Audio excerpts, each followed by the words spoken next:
Hi folks, I wanted to do a special update on regarding the Marfa, Texas Nazca style lines, and I wanted to let you know that this is a real historic day. You see, the FAA has determined that it is not in their best interest to hide this place any longer. And they have canceled the restricted airspace over the Marfa lines. That means that everybody in America can now enjoy real North American megaliths. I wanted to thank Mr. Clark for his involvement again. And just I can't say enough to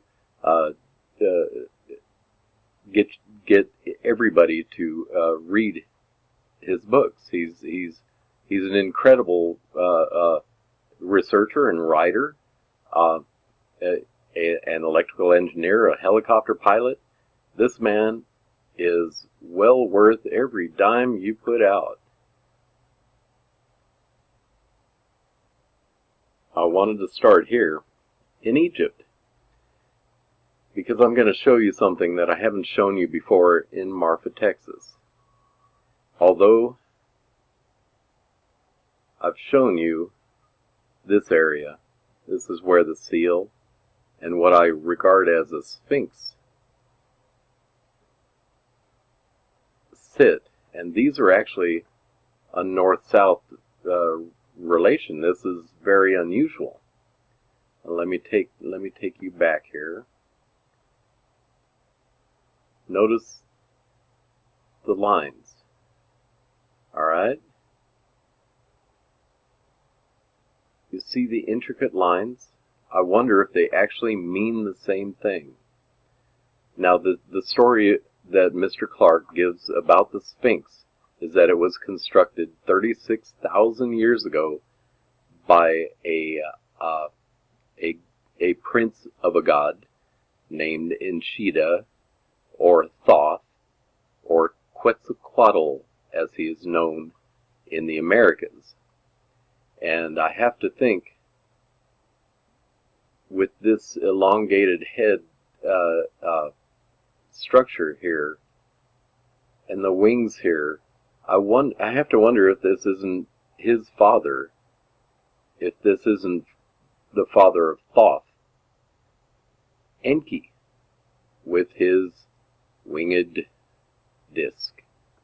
Notice it has something of a lion's head. It's just so eroded with time that it's very hard to tell. These are nothing but the lines. Like I did not want to try to justify this as anything other than it is. And what I'm going to do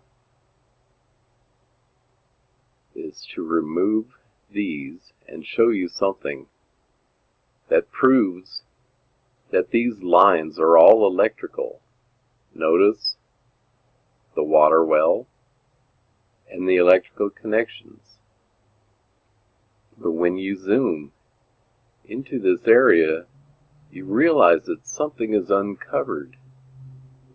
It looks like cabling for all intents and purposes. Now, in Nazca, in Peru, digging is not allowed.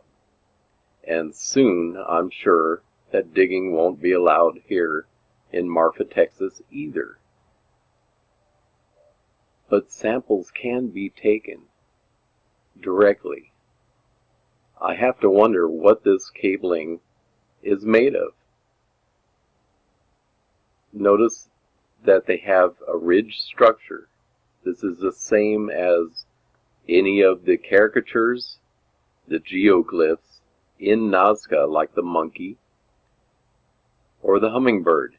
It's actually making the soil raised underneath it. and the government and the protectors of that Nazca area will not let you dig to find it out if there's cabling underneath.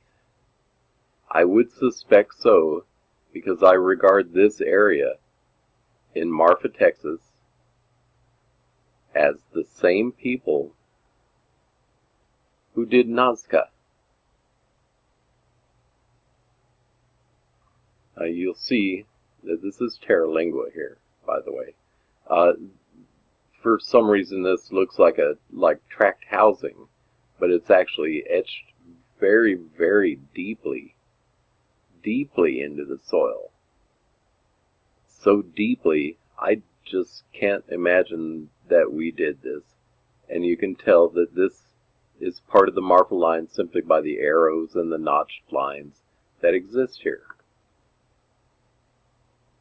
But I wanted to show you guys that this is indeed electrical in nature and meant to be seen from altitude. Let's come back up here into the Marfa area. This is all Presidio County. All this area is now available for public viewing. Again, the Pyramid Book area. I am blown away every time I go out here. I find something,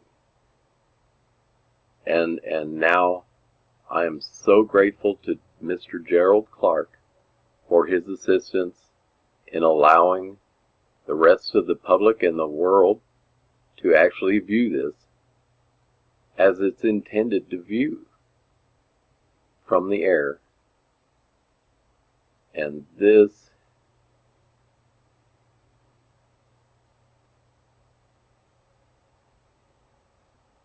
is just something else. There's so much out here. I have to say that there's a lifetime of work here, and I can't imagine a better place more suited for Mr. Clark's professional opinion. Even I wish he would actually get in a helicopter and fly around the place. It is huge. This is the biggest archaeological find in North America now. This is the only real North American megaliths. And just amazing. Remember that these radial lines represent something of Atlantis. There are 7, which are the signs of Poseidon. But I have to think the Sphinx calls out something about Enki's son, Enshida. And to know more about that, please go read, get some audio go to Mr. Gerald Clark's YouTube channel, and listen to the Chichen Itza Symposium that he has just done. I find it more information than I can almost handle. I am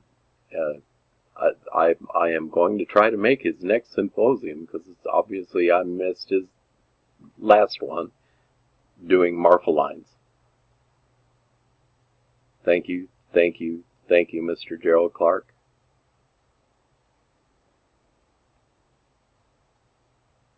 And y'all have a nice day. Go out to Texas and spend some money.